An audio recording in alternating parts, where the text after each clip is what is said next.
Today is the Feast of All Saints, so it's worth thinking about saints and what we understand about saints.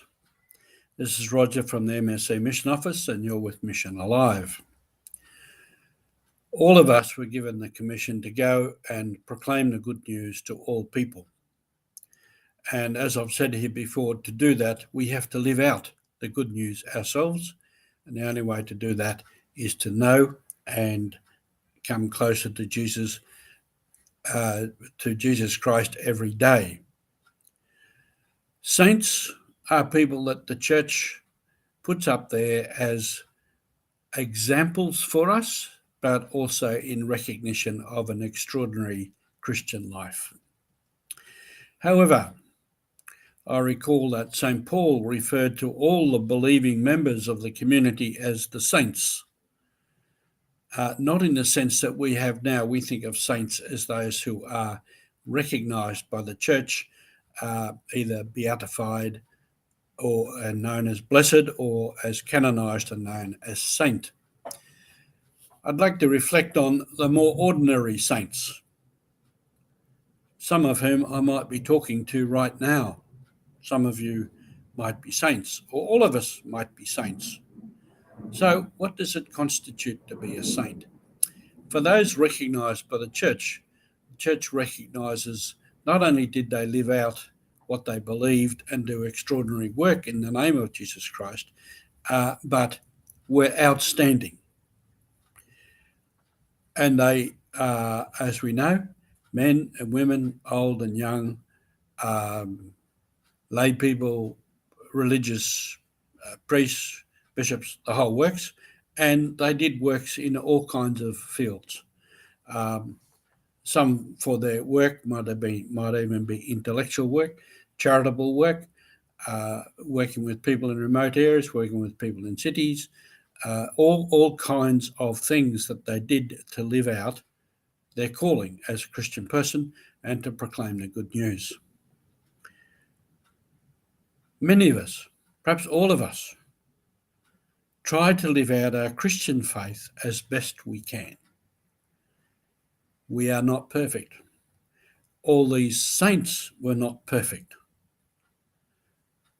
Some maybe had glaring faults and difficulties, but it was how they lived with it, how they lived a good life despite their weaknesses. And all of us also, we try to live out our faith as best we can, given our difficulties, our human frailty, our human weaknesses. And this is an important thing to remember, that we can be saint-like, and perhaps living with our difficulties and our own sinfulness and our weaknesses as a human person is part of becoming a better person, part of becoming a better Christian. Believing that despite these difficulties, despite these faults and failings, the Lord is still with us, that God is still guiding us, that we are still able to be there for people, to love people, to do what is needed for people, to give people an ear, to give people an opportunity, to help people to stand up, help people to walk in their faith. All of these things, despite all our weaknesses. In thinking about what I was going to say today, I was thinking, who is my saint? Who are saints to me? It's something I haven't come to a conclusion about, but there are a number of people in my life who I would say are saints. And we often say that about people. Oh, she's a saint, he's a saint, because they do good. They think of other people. And we all know people like this. And hopefully we are more like that. So there are a few people that I would perhaps say he or she is a saint, knowing at the same time their weaknesses, their frailties, their inabilities.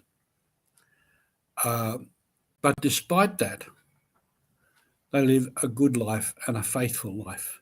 and they are there for others, and some have spent their entire life being there for others. So perhaps part of our mission is to become a saint, not recognised and a saint of the church, but a saint living in the church and living out the life of the church. Thank you for being with us. And we continue on our way in this life of trying to live out the faith and to proclaim it to all people.